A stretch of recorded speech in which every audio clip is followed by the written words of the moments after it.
Tidak mesti menjadi seorang ustaz, tengku, harus menjadi orang yang ahli agama, tidak. Kalau dengan akal kita, dan paling mungkin kita pernah mendengarkan bahawa ini menurut agama ini adalah kebaikan, maka mengatakan sesuatu tentang yang baik itu pahalanya sama dengan berdiri di atas mimbar, kan? Lalu ditutuplah tempat pelacuran, dan itulah pemimpin yang baik, itulah yang menyelamatkan satu tempat itu daripada kemarahan Allah. Dan jangan kita berfikir bahawa kita bisa lenyapkan semua, tidak ada. Maksiat itu enggak bisa dilenyapkan semua. Dari zaman Nabi manapun tetap ada yang bermaksiat. Allah enggak minta bahawa tutup dan tidak ada maksiat satupun, enggak mungkin. Allah enggak minta itu, karena syaitan itu dilepaskan oleh Allah untuk mengajak orang bermaksiat. Allah enggak minta itu. Yang Allah minta apa? Assalamualaikum warahmatullahi wabarakatuh. Banyak sekali pertanyaan jamaah, Ustadz kasih kami channel untuk kajian anak-anak muda. Di antara anak muda berasal dari Aceh, luar biasa, channelnya Maulizul Akbar Nak. Tonton, subscribe, like, share, komen. Assalamualaikum warahmatullahi wabarakatuh.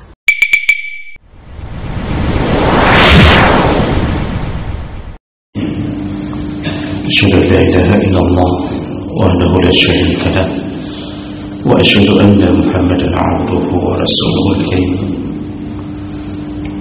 اللهم صل وسلم على نبينا المصطفى محمد وعلى آله وأصحابه أجمعين أما بعد رب اشرح لي صدري ويسر لي أمري wahlul 'uqdatam min lisani yafqahu qawli. Segala puji bagi Allah, kemudian salawat dan salam pada Rasulullah, pada keluarga dan seluruh sahabat-sahabatnya. Ya Allah, muliakan insyaallah jamaah salat subuh, bapak-bapak dan ibu-ibu yang telah berhadir karena Allah. Mudah-mudahan Allah balas dengan surganya insyaallah. Di pertemuan kita yang lalu, kita sudah membahas salah satu daripada dosa besar, yaitu meninggalkan perintah Allah untuk melakukan khitan, terutama pada laki-laki. Sedangkan pada perempuan hukumnya sunnah atau dianjurkan untuk melakukan khitan. Pada laki-laki hukumnya wajib dalam pandangan jumhur ulama berdasarkan hadis Nabi SAW. Kita lanjutkan dosa besar berikutnya, yaitu tarkul amr bil ma'ruf wan nahi 'anil munkar ma'al qudrah bi an amina 'ala nafsihi wa malihi. Yang termasuk dosa besar adalah meninggalkan amar ma'ruf nahi munkar di saat dia tahu kalau dia melakukan itu dia aman, posisinya aman terhadap dirinya dan aman terhadap keluarga juga hartanya. Nah, Bapak Ibu yang Allah muliakan, dari judul ini yang ingin disasar adalah mereka yang punya kemampuan untuk melakukan amar ma'ruf nahi munkar, dan kemampuannya ini bisa berbentuk jabatan, kekuasaan atau kekuatan yang kalau dia melakukannya tidak ada yang menyebabkan dia harus melarikan diri setelah beramar ma'ruf nahi munkar. Dia kuat dan dia tidak mungkin dijatuhkan hanya karena melakukan amar ma'ruf nahi munkar, tapi dia tidak melakukannya. Ketika dia punya kekuatan dan tidak mungkin untuk dilawan oleh orang yang dia cegah kemungkarannya, tapi dia tidak melakukannya. Artinya punya lembaga resmi di bawah lindungan negara di bawah lindungan undang-undang, tapi diam saja, tidak melakukan apapun di saat masyarakat melakukan maksiat, dan tidak perbaiki keadaan apapun. Ada kalanya satu lembaga yang ditugaskan memperhatikan syariat hanya dapat dan kemudian mengeluarkan jurnal, mengeluarkan buletin yang masyarakat itu dalam maksiat, surat ultimatum apapun, tidak ada apapun. Jadi maksiat tetap jalan, dan orang-orang yang diberi kuasa dalam pemerintahan untuk melakukannya dalam keadaan disinilah berarti meninggalkan amar ma'ruf munkar.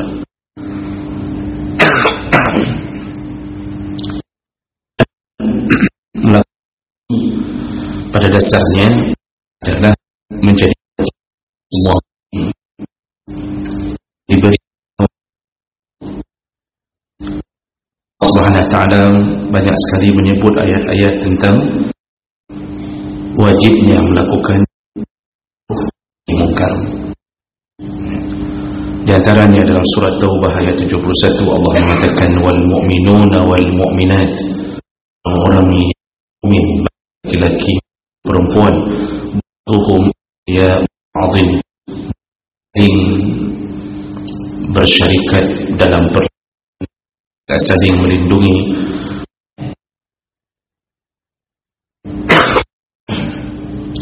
Mereka itu hendaknya menyuruh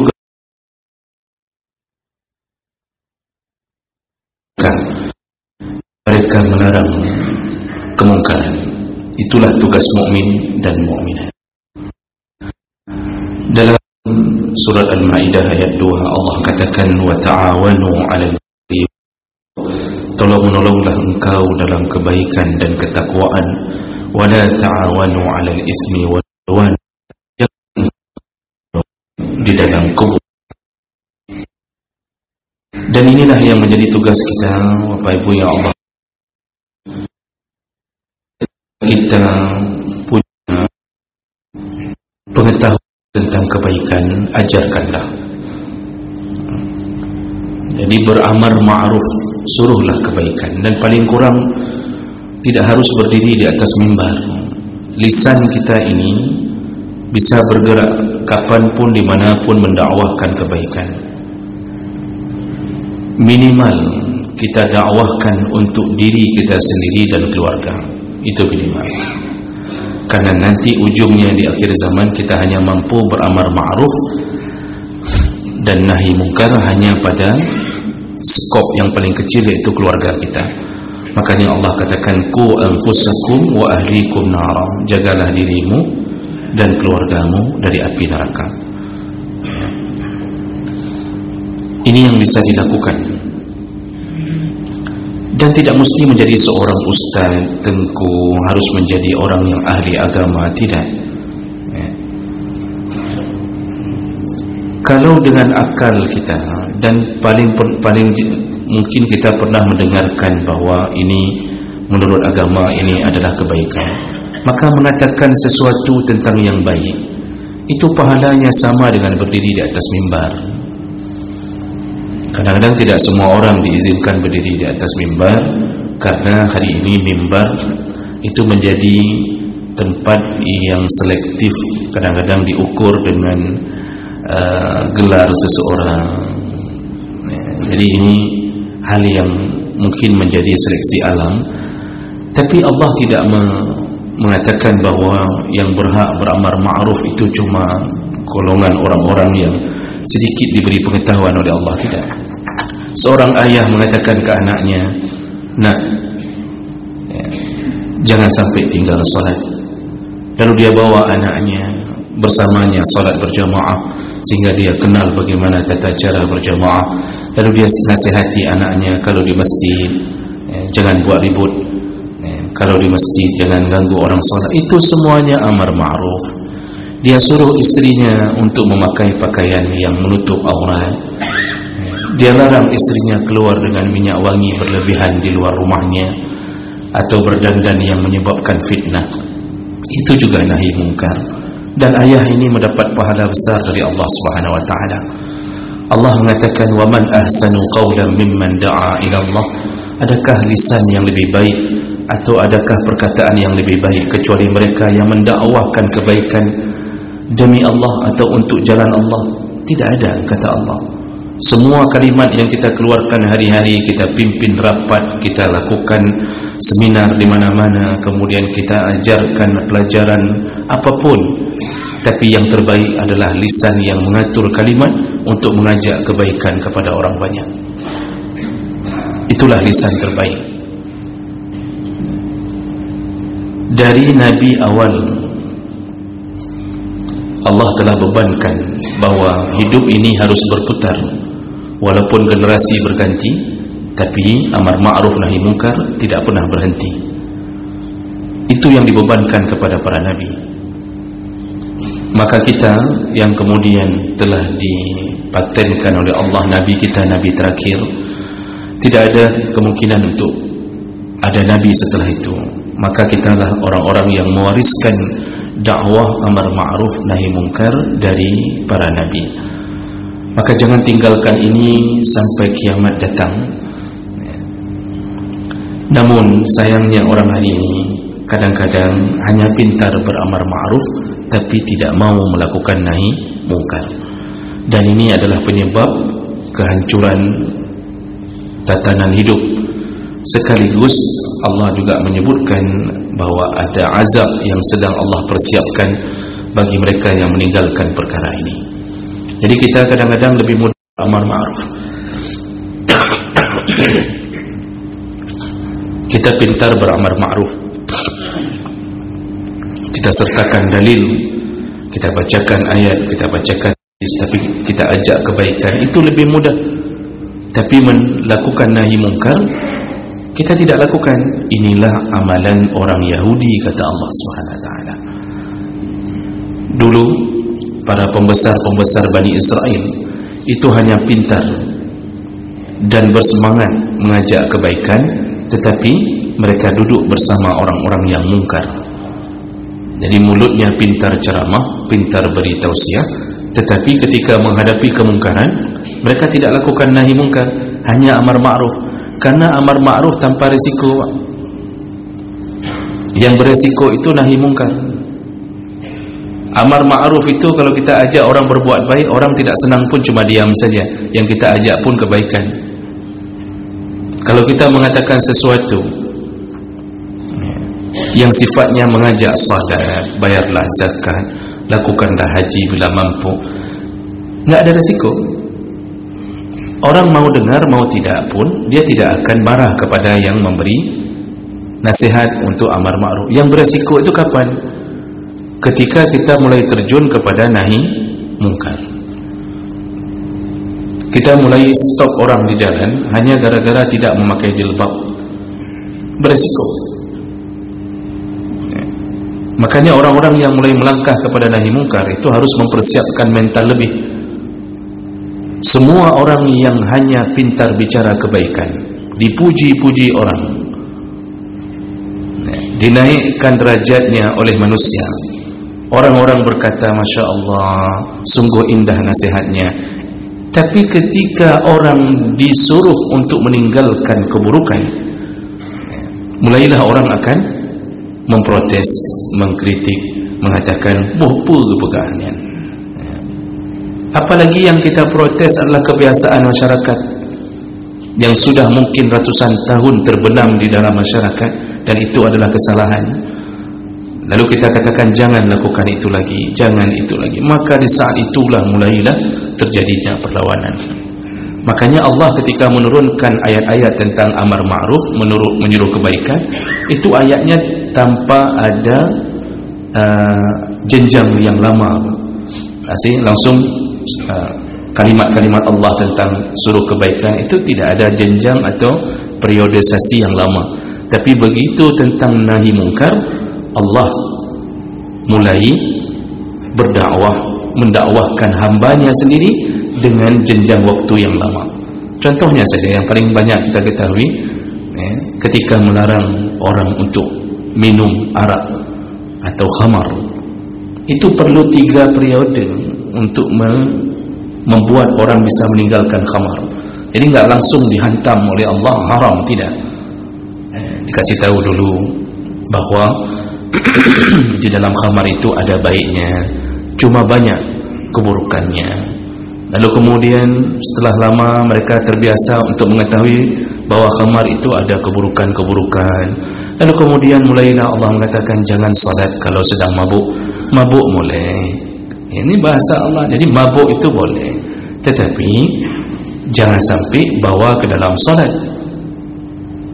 Maka orang-orang mulai meninggalkan mabuk atau minum khamar di waktu-waktu yang jauh dari salat. Jadi enggak berani lagi mabuk, takut salatnya tidak sah. Tapi belum dilarang. Kali ketiga ketika sudah terbiasa begitu, barulah Allah katakan khamar itu haram. Itu model nahi mungkar. Makanya hari ini tantangan terbesar bagi orang-orang yang diberi kekuasaan oleh Allah adalah ketika melakukan nahi mungkar. Kalau dia tidak punya kuasa kuat, maka dia dijatuhkan oleh orang yang lebih kuat di atasnya demi mempertahankan kemungkaran itu. Makanya jangan heran berita-berita mengabarkan apabila satu kota besar ketika ditutup lokalisasi, maka yang turun adalah orang-orang yang mengambil manfaat dari lokalisasi itu. Jadi ketika pelacuran dihabisi di dalam satu kota besar, itu yang menghabisi akan mendapatkan cercaan, cacian, celaan. Tapi kalau seorang ustaz masuk ke dalam lokalisasi mendakwahkan para pelacur, adakah yang mencelanya? Terlalu sedikit. Banyak orang memujinya, bahkan pelacur pun menyukainya. Tapi ketika mencoba menutup tempat itu, mulailah terjadi.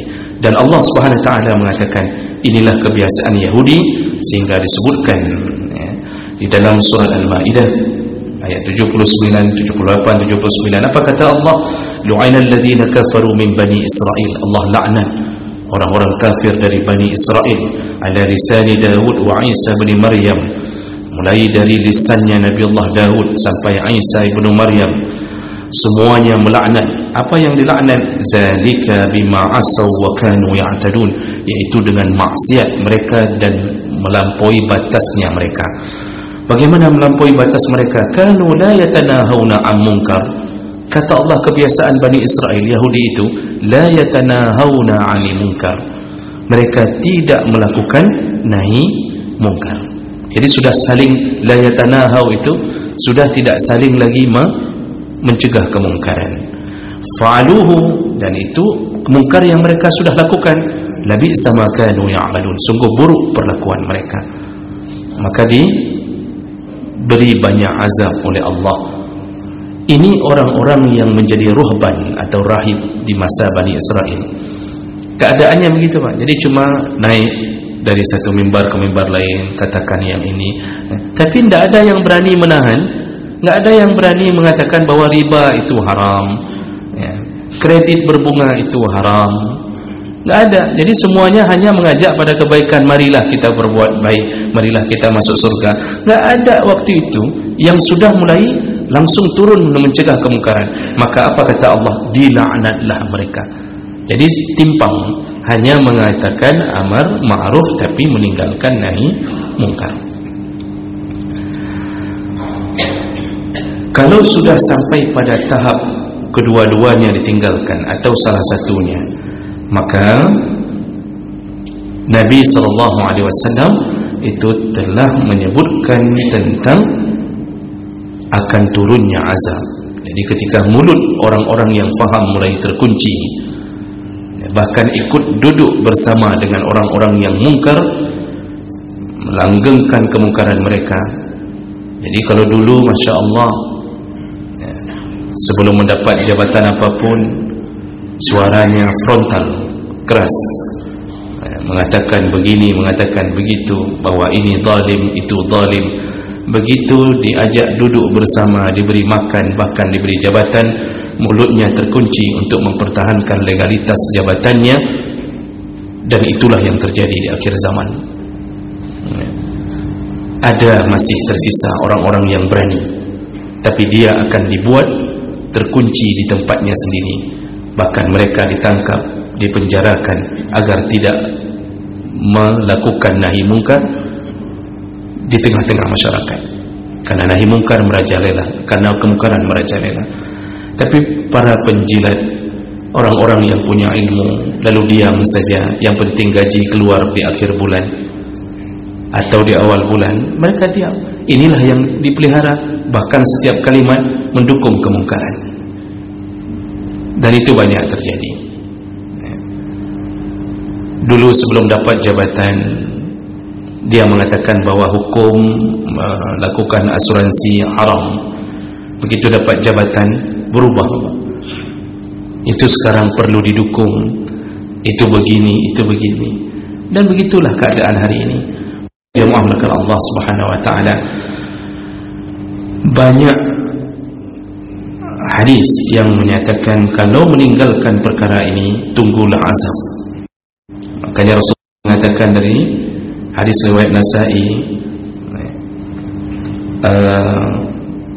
hadis dengan derajat yang sahih, Rasulullah SAW berkata, Innan nas awil qaum, apabila suatu kaum iza ra'au al-munkar falam yughayyiruhu ammahumullah bi'iqab, kalau satu kaum telah melihat kemungkaran lalu mereka diam, tidak berusaha merubah kemungkaran itu, maka Allah akan berikan azab kepada semua mereka. Maksud semua mereka, yang melakukan maksiat dapat azab, yang diam saja walaupun cuma salat jamaah tiap hari tapi diam saja, maka semua mereka diberi azab oleh Allah. Pelaku maksiat dapat azab karena maksiatnya. Orang yang diam saja walaupun cuma melakukan amar ma'ruf saja tapi tidak nahi mungkar, Allah pun beri azab karena mereka diam di atas kemungkaran yang terjadi.